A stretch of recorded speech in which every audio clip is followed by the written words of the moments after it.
There are parts of the world where few of us would dare go. Where terrain is tough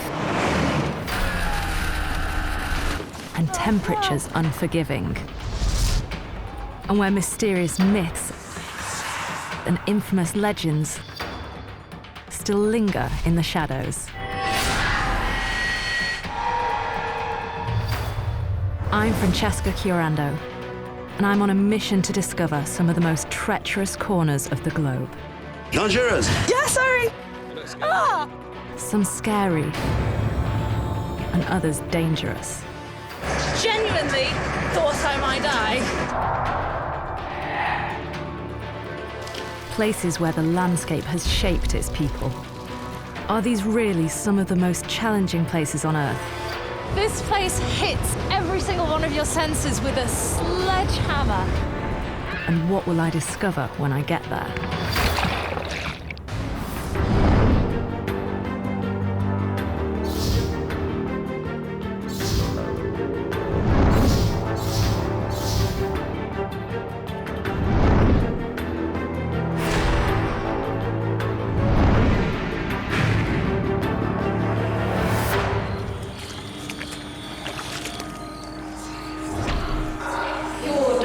Or whether there's a good side.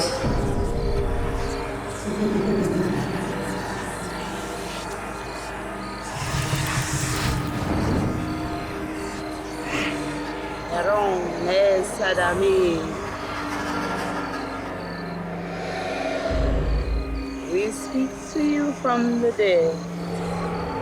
Welcome to New Orleans.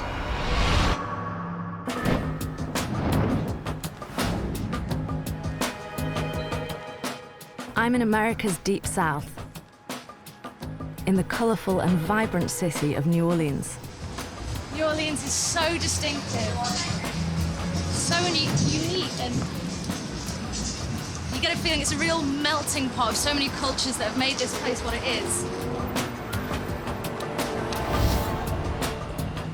But behind the Mardi Gras, there's a side to this city that's less well known and one that slightly unnerves me. The city and its people could be wiped out at any moment. They're sitting ducks for devastating hurricanes. In the last 16 years, they've been hit 28 times. I want to find out why people stay. Areas of New Orleans are plagued with poverty, drugs, and serious gun crime. But how do people survive? And then there's New Orleans voodoo. Is it a religion? Is it black magic? I hope to make it through the experience and find out. New Orleans lies on America's south coast. Situated on a bend of the Mississippi River, 160 kilometers from its mouth, New Orleans is the largest city in the state of Louisiana.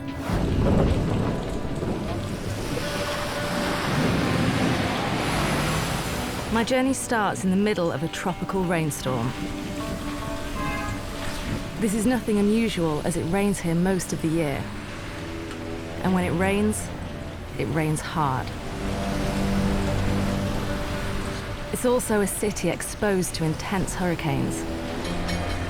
The most famous being Hurricane Katrina, which in 2005 flooded 80% of the city, and nearly 2,000 people died. I'm on my way to one of the districts worst hit by the storm. So right now we're headed to the lower 9th Ward. This is like the most heavily affected area from Katrina. The lower 9th Ward, a predominantly African-American neighborhood, was left in ruin and turmoil after the storm. 11 years on, it's now one of the most dangerous places to go in the city. Violent crime here is 3 times higher than the national average. Will Spears is a young guy who grew up on the streets and has family here. He's my way into this no-go zone, but he said he can't guarantee my safety. As we enter the ward, he shows me the levees that were built to protect this community from flooding. Right now we're right there. We're approaching the levees right now. This brown thing? Yes, this is the levee. So that's what's designed to keep the water out? Yes, it's designed to keep the water out, but if you notice how much lower we are right now compared to where the levee sits. New Orleans sits 5 meters below sea level. It's one of the lowest points in the United States, and every year it gets lower. So it's basically, this is an area designed to be flooded? Yes, it's basically underwater, if you understand what I'm saying, below sea level. Would there have been houses everywhere? Yeah, it was houses all through here. The lower Ninth Ward took the brunt of the huge wall of water that flooded the city, and it was severe. Water reached more than 5 meters deep in places. And because the lower Ninth Ward sits in a bowl, the water had nowhere to go. So it just sat there for nearly 2 weeks, spreading disease and vermin. Today, only around 3,000 residents live here, but it wasn't always like this. It was once a thriving working-class area and home to 14,000 people. Will is taking me to meet some of his family and friends who've lived here all their lives. But when Hurricane Katrina hit, these lives were drastically changed. So where are we going? What? We're gonna go meet one of my friends from down this way in the lower Ninth Ward. He's just a young guy that basically he was down here where all this went under, and was maybe young and grew through this. Grew up through Katrina, through the after effects. Yeah, through the whole process.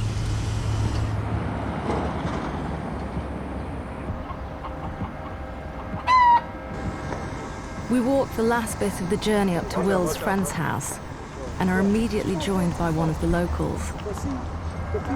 He tells us his name is Pete and he wants to sell us something. Pete is a hustler. Let me ask you that. I ain't gonna lie, I get them the best way I can. If I gotta snatch them, I would. But at the same time, if they're laying them down, I would. Whatever I gotta do to get the phone, I do it. I ain't gonna kill nobody, but if they leave it down, I will get it. That's what I do. That's my hustle. Every day, you know what I'm saying? So if I get 2-3 phones a day, that's the way I eat. You know, every day. This is what you do to survive? That's what I do to survive. If I got to, yeah, I pickpocket. I even sell drugs if I got to. I gotta eat, right? Yeah. So that's what I do. I steal phones. iPhones, whatever. You leave your phone down, I steal yours if you need one to. Might sound bad, but that's what I gotta do. God forgive me for the guilt. I gotta eat. But that's It's what shocking I do. what I hear from Pete, and he's so matter-of-fact about it. But if I have to, Apparently, I this will. is how a lot of people here get by since Hurricane Katrina. Since Katrina, it's hard to get a job. And a lot of people lost their life, but the way it is now, you really got to defend for yourself. You can't get no job. So what I do, I wake up and I just go do me. When the sun come up, before the sun come up, I'm out. By 12 o'clock, I have me 2 phones, just like today. I just live life one day at a time, because I ain't got no home. I live on the street. Nobody know though. So if I steal a phone a day, that's a roof over my head. Yes. In New Orleans, you gotta do whatever it takes to survive. Matter of fact, I got a lady that won't buy these right now. One of these. Let's go. She stayed not too far. Be back and go and sell the phone. I'll be back. Okay. As quick as Pete appeared, he's gone. Wrecked lives as well as wrecked houses appear to be what makes up the majority of this ward.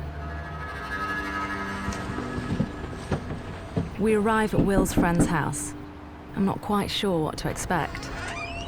This is Fran. Hi. This is Taz. Hi.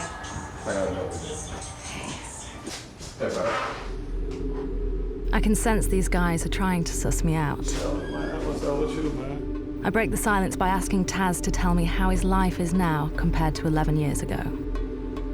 Pre-Katrina, everything got pretty messed up. It was kind of riled up in there.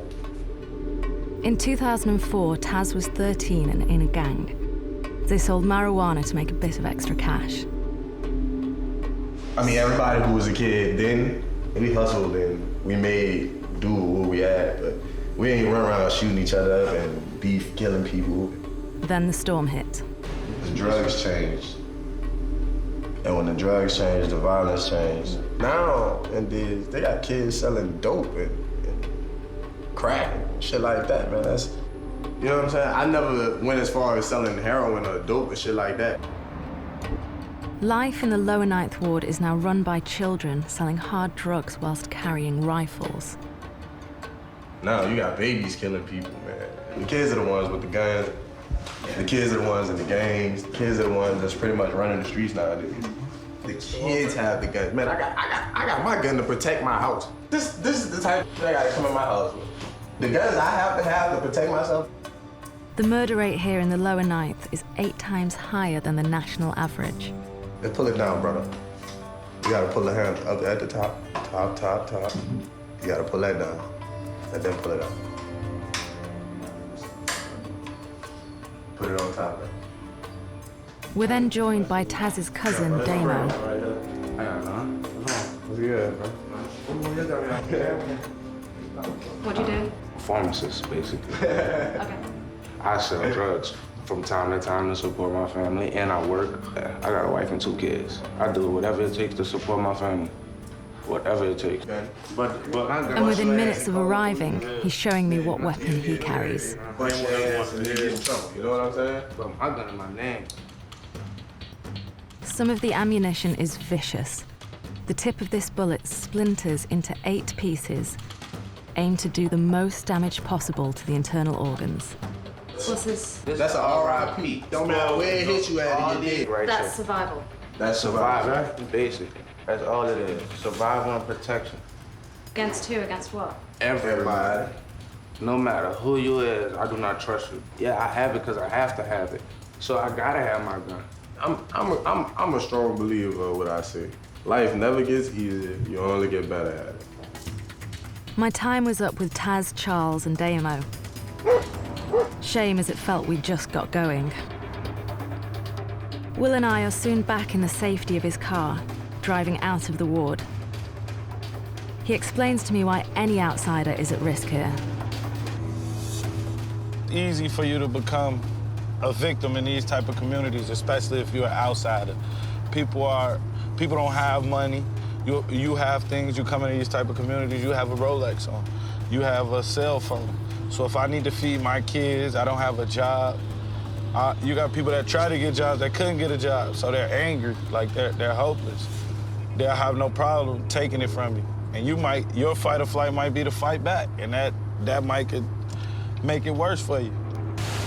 With such a disaster as Hurricane Katrina affecting thousands of people like Taz, it's no surprise that churches of all religions saw a rise in attendance. Communities coming together to pray for hope and to give them strength to survive. One religion synonymous with New Orleans is Voodoo. I've only seen Voodoo in movies, and it appears to be all about black magic, curses, and devil worship. This is the idea of Voodoo that I have. The Voodoo doll. The preconception, the idea that you can bring harm on someone else, curses, with images and prayers. I want to know if this is a true reflection of a religion that's thought to originate around 10,000 years ago in West Africa. I'm hoping I'll learn more here at the Voodoo Museum.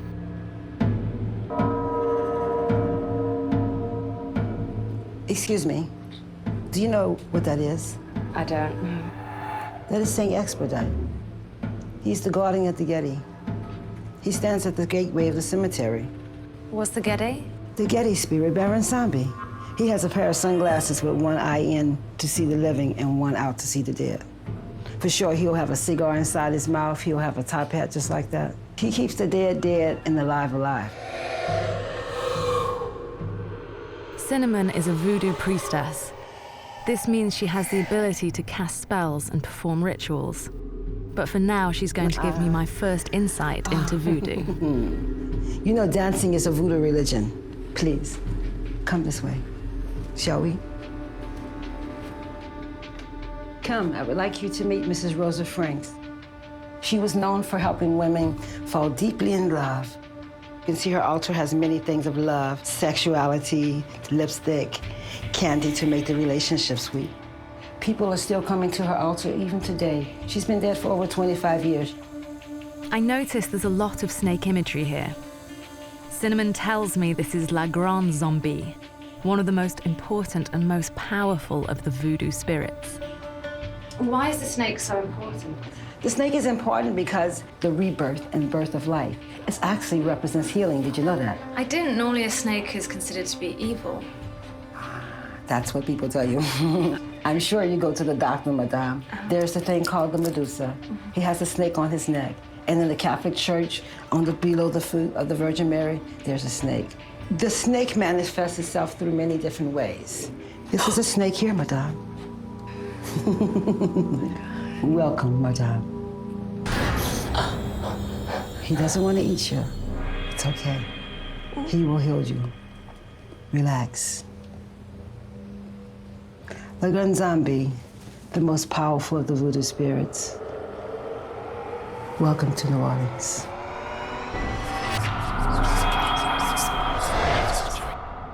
Having that snake pulled out in front of me was so unexpected and it totally took me by surprise. I'm a bit confused because I went into the museum to learn a bit about the history of voodoo and try and get a better idea of it. And whilst I understand now, voodoo is seen as a true religion and they pray to spirits and nature plays a big part, I've not quite got my head around whether it's pure darkness or whether there's a good side. And I think this is something that I need to experience for myself. To help me understand, Cinnamon has arranged for me to have a traditional spiritual reading with one of the most powerful priestesses in the city. I'm not sure what the reading will entail. But what I do know is it's dark. I'm on my own in the middle of nowhere and looking for a woman called Mystique. May I ask, what are you looking for? What are you searching for? Last couple of years have not been that easy for me. There are still a few things maybe left unresolved. Would you like to try a tarot card reading?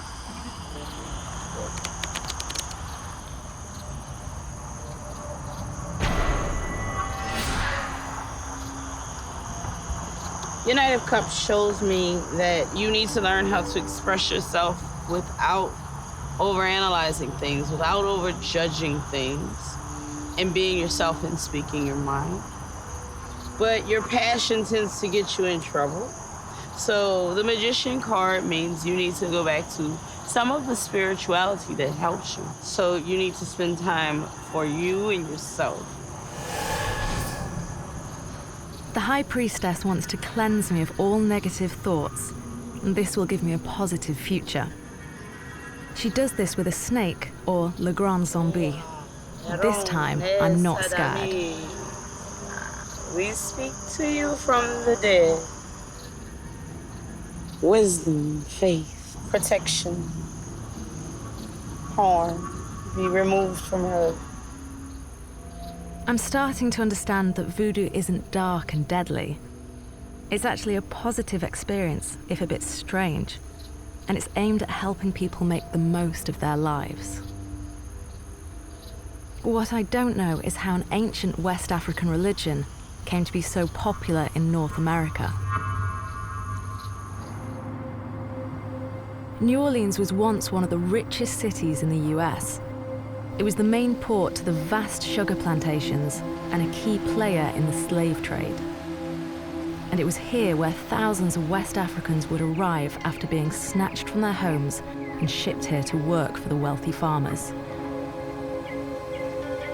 Thousands of kilometers from home, the one thing that kept them connected to their homeland was their religion. Over 300 years on, it's deeply ingrained in the fabric of modern New Orleans.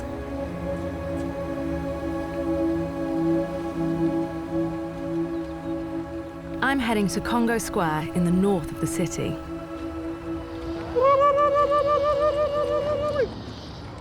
It's here I'm going to meet another voodoo priestess, Brandy.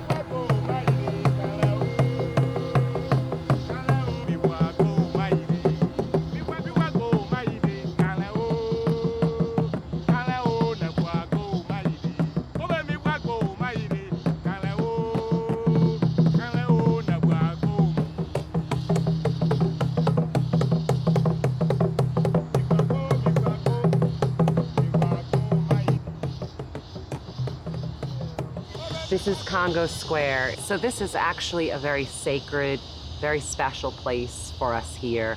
Under the Napoleonic Code, with the Code Noir, the slave rules, slave laws, the slaves had a free day, and that was Sunday. Everyone would gather here, they would sell their wares. Some earn enough to actually buy themselves out of slavery. So this hugely important place. It was a place to come celebrate what they had to celebrate. The only freedom they had in their hearts. You know, place of freedom. The things that they couldn't show anywhere else, they could let it all out here. We come here, there's this special tree here, and we bring foods, flowers, different types of offerings. We offer our song, we offer drumming, and we give them rum, we give them gin. And we're here to honor and thank them for all they contributed and sacrificed. Offerings of drink are called libations. I've been asked if I'd like to join in, with Andrew guiding me. Africa.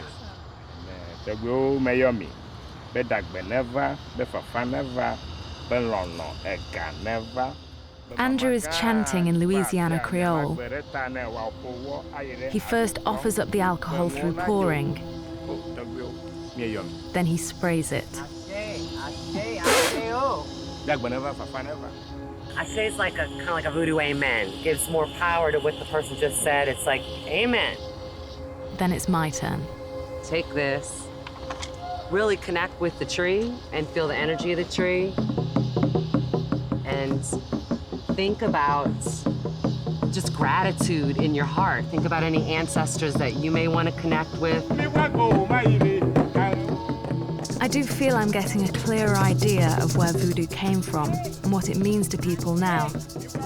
But I have to be honest, it still feels quite mystical, even a bit creepy.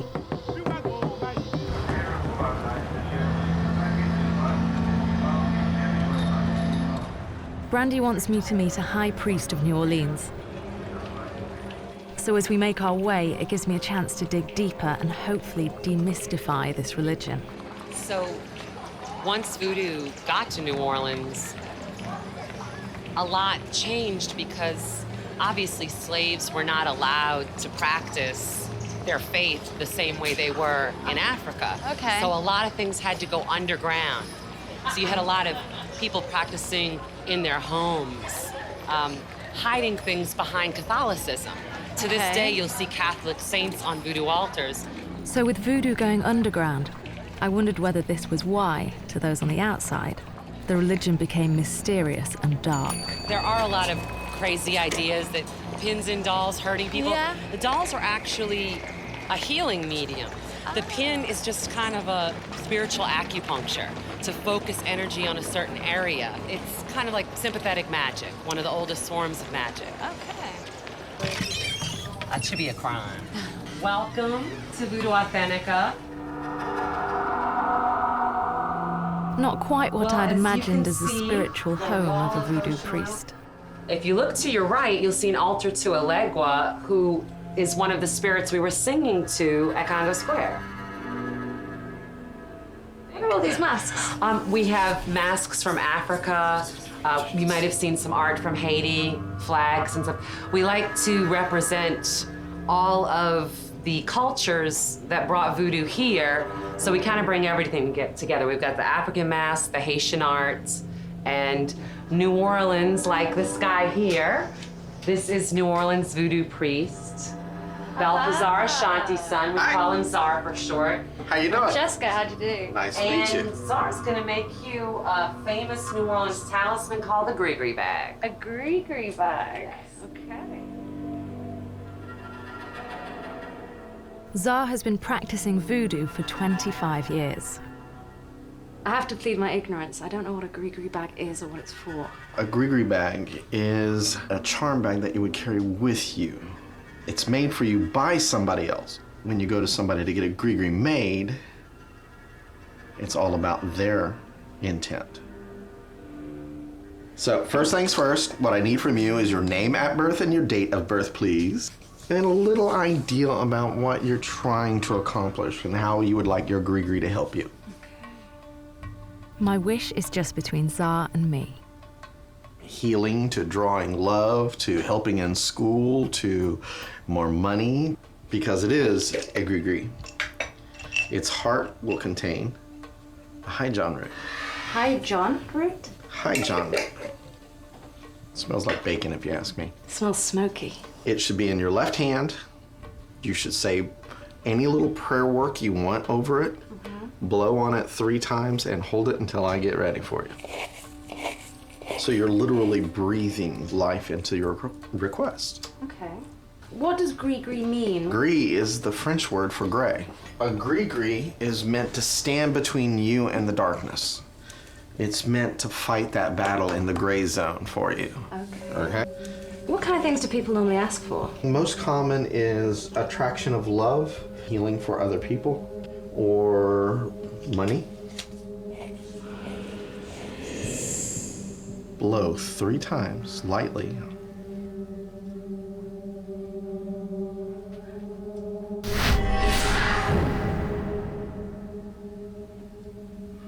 You should carry that on your left side, and really not good to let anybody else touch it, but if somebody else should touch it, wrap it in a white cloth overnight, stick it on the windowsill. The voodoo that you see now in New Orleans is obviously developed a lot from its origins. I think what I was expecting to see was something possibly more theatrical, something you see in the movies, this idea of negative power. But actually, all that I have seen has been things that are used in quite a positive way. What I've found so far has definitely challenged my preconceptions.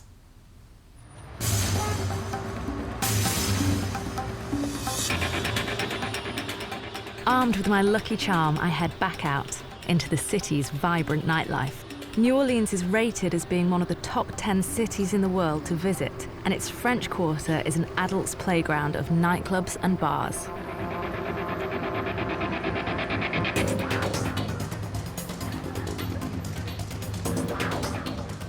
But behind the bright lights is a booming sex industry, and many of the women who work in it are from Hurricane Katrina's lost generation.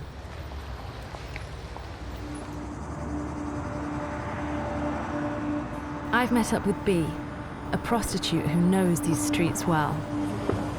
Usually they just, walk up and down the strip or whatever, and they wait for a response or a reaction for a car to stop for it. And if the car stopped and they honk or they just stop right in front of you or on the side of you, you would normally, walk up to the window, and then they would say how much you charge per hour or, your time. And then they'll tell them, code. Yeah, it's like a code, because if they answer, what would you like, then you know what to say. If they answer it in a certain way, then you obviously know, okay, they might be like, oh, I want your number. But if they be like, how much do you charge? Then you know they're a customer. And then you'll tell them your rates. And then if they're interested, they'll be like, okay, get in. Bea has been working in the sex industry since she was a teenager. She's a victim of Hurricane Katrina's impact on the people of New Orleans. Can you tell me about the day that Katrina hit and where you were? The day Katrina hit, I was by my auntie's house. Last time a hurricane happened, they said it was so dangerous and nothing happened. So they were like, okay, nothing's gonna happen this time. We can just all chill. So we're listening to our music and we're at the house and all we hear is like, and my cousin goes outside and she's like, water's coming. And they're like, what do you mean water's coming? And she was like, we're gonna get flooded, like water's coming, a wave of water. We automatic panic, and we had some food that we can get in bags, and we carried it to the attic, put down the stairs, and we stayed up there for about 3 days. How old are you when Katrina hit? I was 10. 10. Before Katrina, our family was so perfect. Like, we had big events, big parties for Christmas, big birthdays, and afterwards it was just bye. It just destroyed it. Yeah, it was just everybody was just mad about their own situation. Everybody just kind of just did their own thing. Bea's family and friends were scattered across the South. After a few months in Atlanta, Bea and her mum moved back to New Orleans, but life wasn't the same. Me and my mom really didn't get along that well. That she'd like blame me for like petty stuff, and then like those little arguments turned into like big arguments and then explosive arguments. That was it. That was it. It's like, you gotta go. Bea was just 17, on her own and penniless. I had to basically go and work. I walked on a strip for a while, and I basically, you know, did private services for people. Private services? For money, like prostituting. 17 is really young. Yeah, I know. Were you ever scared? I was scared, embarrassed, ashamed. I was always pretty scared because it's a scary thing. Like, you know, you're going out here by yourself, you're meeting men and to do, you know, sexual things. So it's scary just to even think about it. But it was something like I had to do. I had to think on my feet. I had to survive at any means. The first time you did it, how did you feel? It was weird, and I just wanted to get it over with. So like I just tried to be as fast as possible. Just act like this is what I like, because obviously guys are attracted to that. And then I was just like, I'm just gonna try to rush this. And then after it was done, I was just like, thank God. Thank God. And I just wanted to clean myself. Louisiana vice laws are strict. It's estimated that 3 people are arrested every day for prostitution. If convicted, the sentence can result in a fine and up to 6 months in jail. Have you ever worried about getting into trouble or found yourself in any kind of trouble or under suspicion? And see, that's why I go about it in my own way as an escort and do it private, because it's more safer that way. I would never want to see my face on a mugshot or like on the news, like, you know, or my grandmother or somebody to just be like, I seen her, you know, she got arrested for prostitution. Like one of my friend's mom got arrested for it when I was in school. Yeah, and I was like, dang, this is really real. You know, being young, you'd be like, okay, so some things are real. Yeah. But yeah, like you can get in trouble, like in real trouble. And they have undercovers that stop, so you have to be careful because they have undercovers that'll stop in like a regular car and play along. Do you ever worry about getting in trouble, or have you found yourself in a situation where you are in trouble? When I first started, I was scared because of the route that I was taking. But like, because I do it so privately and the way I do it and the manner that I do it, I don't really feel like scared because like I already have a secure list.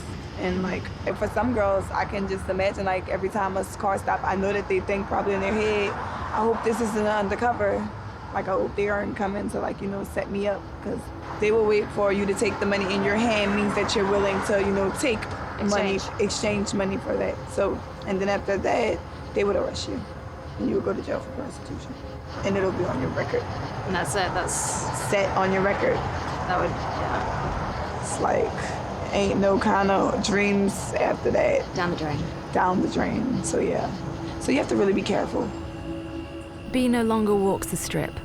She has her own list of private clients. Something like this can break someone. I don't want to be a broken person. I want to be like, you know what, I had to do what I had to do. Bea is determined to keep her dreams alive. Did you graduate high school? Yes, I did. I want to go to college, and I want to be like in the medical field. I want to create my own family and something that I can have for myself, people that love me and, you know, support and, you know, just my own little people, and a husband that's not going to ever leave me, ever. I want to be able to be like, you know what, I ran from here to here, and I did it all by myself. Yeah. Do you ever think that if Katrina hadn't happened, that your life would be different, or how it would be different? I feel like if I did have like more of a family relationship with my family, that I would have had more support. I wouldn't have been like on my own thinking, like 17, like who has these kind of decisions to make at 17? Like it's really hard to try to think about all these types of things. Like all you're really thinking about is, okay, what am I gonna do tonight? If Katrina would have never hit, we'll still be throwing big Christmas parties, and we'll still be doing big things by my grandmother, and we'll still have big celebrations with the family and get-togethers and barbecues and reunions. You know, like we would still be doing all of these things together as a family. I do blame a lot of stuff on the hurricane because I feel like it caused a lot of damage you can say. Just a silly storm caused such a huge ruckus, like a break-in of a family. B, she's only 21. She's only 21, incredibly smart, switched on, beautiful girl who's now with no other choice is a prostitute. Who, when I asked her the first time she ever walked the streets, was she terrified and how did that make her feel? Her answer was, it was do that or sleep under the bridge. And I had no choice. And these are things which are a direct result of Hurricane Katrina. It's not just rebuilding houses and finding somewhere to live. This whole generation have been displaced, not from their home, but from their lives. Their whole lives have changed totally as an effect of growing up. So there's a lot more to it than the physical damage of the city. It has changed so many people's lives, and I'm not sure that that can ever be fixed.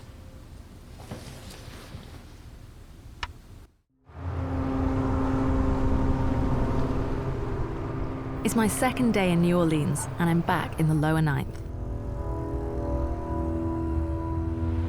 This is the largest district in the city, and it's surrounded by water. To the south and west is the vast Mississippi River, and to the north is an expanse of swampland and a major shipping canal. I've come to an area of the swamp that borders the lower ninth to meet up with Evan Acheron, a charity worker who's here building new homes. He explains why this area was and still is so vulnerable to flooding. So this is Bayou Bienvenue. It is a swamp, and during Katrina, the water rose about 6 meters. In places it punched holes in the levee, and other places like here, it just spilled right over the top. The pressure was so great that it easily overtopped this levee and just went right through into the lower Ninth Ward and all the way across about 25 blocks to the other side. So houses were immediately smashed, lifted off their foundations, just total devastation. So these houses that were here, they just took the absolute brunt of it. They were destroyed, and it just kept going and kept going and kept going. That's right. How quickly did this water come in? It was explosive. The wall broke and water just rushed in very, very quickly. You know, immediately rose to the height or above the houses. Billions of dollars have been spent on fixing the levees and building more defenses. We'll never know, or we won't know how they work until the next storm hits.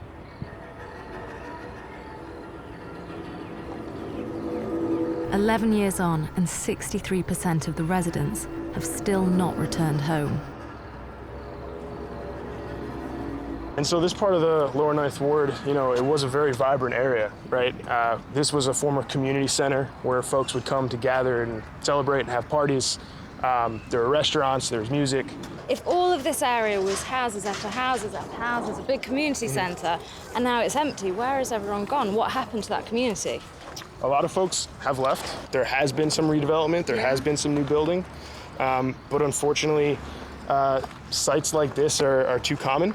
And the community has suffered because of it. It's very difficult to rebuild a community. You can rebuild buildings, but you can't bring back.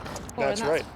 There's an entire lost generation, I think, of kids who were 6, 10, 15, 11 years ago during the storm. And imagine having your life turned upside down at that age. At that time, you were going to school, you were maybe coming home, hanging out with your friends, doing your homework, playing football or basketball, and now half your friends are scattered around the country. Maybe you're going home and your parents are really having a hard time with, trying to fix the house. So fast forward 11 years and those 15, 16-year-olds are now, 27, 28, and maybe they've missed out on their education. Maybe they've really had and seen some pretty traumatic things, and they're expressing it in the not so greatest ways right now, which is sad.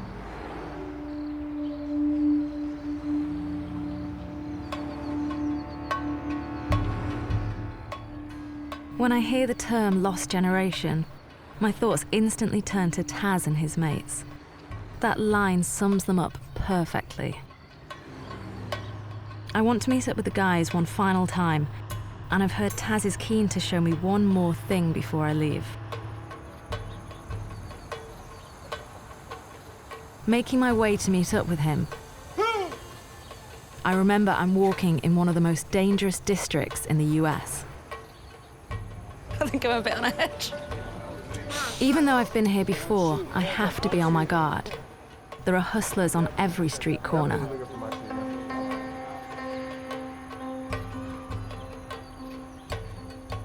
Thankfully, I quickly find Taz. Hey, Fred. Hey. So, this is where I initially grew up, or what is left of it. This was all destroyed by Katrina? All of this was destroyed by Katrina. Where first. Was your house? My house was actually on this block. Here, so right where here. there's nothing? Yeah, where there's nothing. So you grew up? I grew up right and here, it's gone. playing in the back, and it's just gone. Does it feel strange to look at this? Yeah, man, I grew up right here, like right here, right here. Everything I did, everything I learned, everything I knew was Here. here. It's crazy, it's all gone.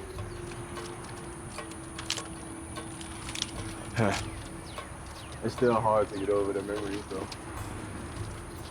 It's such a tragic story, and Taz is clearly struggling to come to terms with having his childhood literally washed away.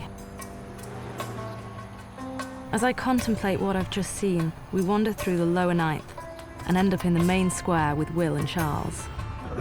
She got like real pretty pink strawberry slips. That's a compliment. Strawberries taste good. And they're nice guys. I've enjoyed hanging out with them, they're fun. But there's clearly another side to them, one in which they'll do whatever they need to do to survive. Some may not be legal, but since Hurricane Katrina, it sounds like they don't have a choice. They've just adapted to their new surroundings. I know, but look at your street. Let's just take our street. It's so different to what I know.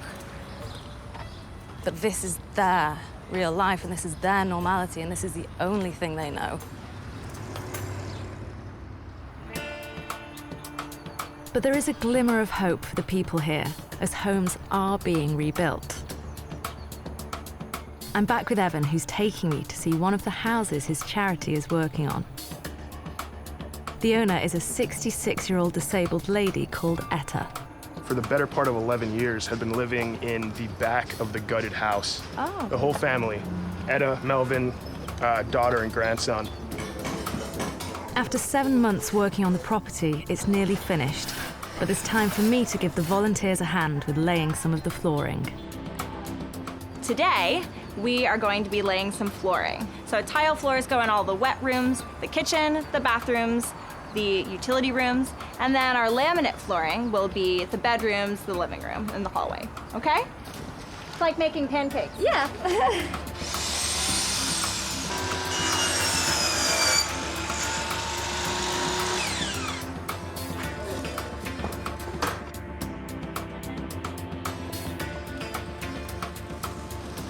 There is actually my sweat going into this tiling. So it's really good to actually be taking part in doing this. I'm not doing it because someone's asked you for a favor or because there's something in it for you, but because these are people that have been out of their home for 11 years. And I mean, can you just imagine having everything taken away? No one is going to help you 11 years later. 11 years ago was a long time. Whilst I'm here, Etta arrives. This will be the first time she's seen the inside of her home since work has begun. I know this was a lot of hard work, but Melon is gonna love it. I love it. Oh, I love it. I can't take it. I am thrilled. I am so thrilled. I am so thrilled. Oh, it looks so nice! Oh my gosh, look at you. Hi, I'm Etta Bayhand. Nice to meet you, Francesca. I appreciate you. You know, I don't mean to work you so hard, but I'm glad. More than happy to help. More than happy to help. I am so glad. I know it's hard work being on your knees, but my floors look awesome. I ask Etta what the aftermath of Hurricane Katrina was like for her and her family. But when Katrina happened, everything you see, it was like, my house looked like it was a ghost town. That first night that you came back here after the house had been destroyed. And the first night you spent here, what happened? How was that like? How did you even have anywhere to sleep? Exactly. We had a sofa bed, so the front, like that living room, really was not really, the roof wasn't completely off. So my husband and I slept on the sofa bed. And we really didn't sleep because the walls were open and we were afraid of the rats, you know, because they were coming from everywhere. They came from the sewer and, you know, and they were just trying to find something to eat. They were coming in. So we really did not sleep for almost over a week. Like, not really sleep. It's heartbreaking for me to relive it. You know, it's almost like, oh my God, I went through that. Thankful that I didn't let it overcome me, because a lot of my friends had heart attacks. You know, when they came and saw their house, some of them just dropped dead, because we never would have thought that that could happen to us. But to come back and see everything that you worked for all your life just flat, just gone, that was devastating. Etta will be able to move back in soon. Then she can start rebuilding her and her family's future. For yellow, my washer and dryer's here. We have nice countertops. You know, my pantry. I'm just so happy. Francesca, I appreciate you so much. It's been a pleasure to meet you. Thank you, sweetheart. It's pleasure's been all mine, baby. Pleasure's been all mine. Let's hope more houses are built and people return home so communities can grow and neighborhoods come alive again. My time here has come to an end. This has been a special journey for me, one I'll treasure. I've been able to see the real New Orleans.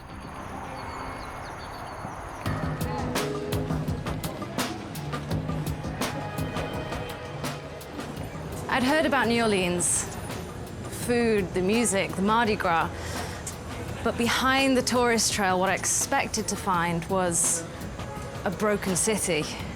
And to an extent, I did. And I think what hit me the hardest was seeing these communities just ripped apart by Hurricane Katrina.